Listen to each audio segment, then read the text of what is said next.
this morning with my mind. Staying on Jesus. I woke up this morning with my mind. Hello, hey everybody. Great to see you today. I'm Joey Sparks, reminding you that God's mercies are new once again this morning.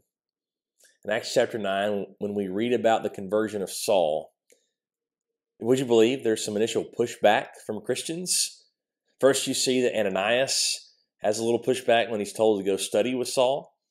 And then after he is immersed, baptized, we see that Christians have some pushback as well because they're concerned. Is this a ploy that he's using to get close to us, and then he'll turn around and arrest us?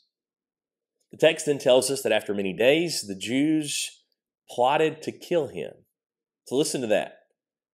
After many days, the Jews were now convinced that Paul was convinced. It wasn't a phase. It wasn't something Paul was trying out.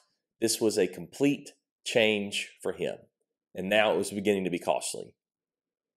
Their response, of course, is no different than his response prior to seeing the Lord on that Damascus road. I want you to remember back to Luke chapter 5.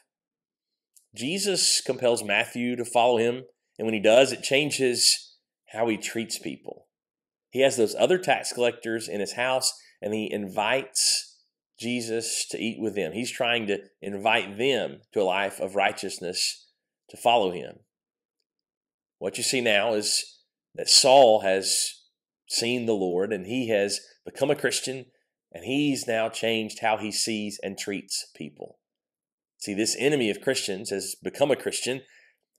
What will he do now that he has enemies himself? He loves them. The way that we know Paul's life has completely changed is this. Before, he was willing to arrest, imprison, and endorse executions on people simply because they believed Jesus was the Messiah and that he had risen from the dead.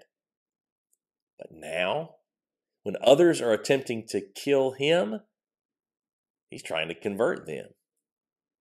He would go on to say this in 2 Corinthians chapter 5. This is why he has a burden to reach souls. From now on, therefore, we regard no one according to the flesh.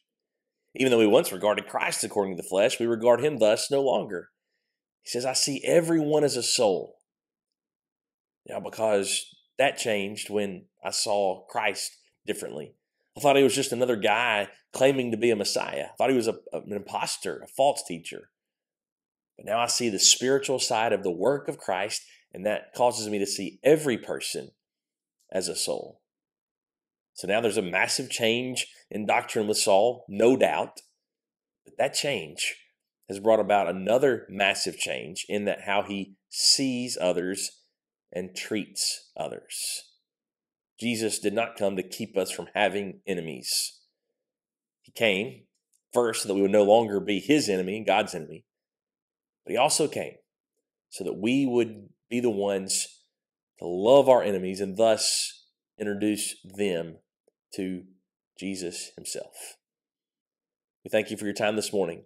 It's our prayer that the timeless Word of God will be your meditation all day today.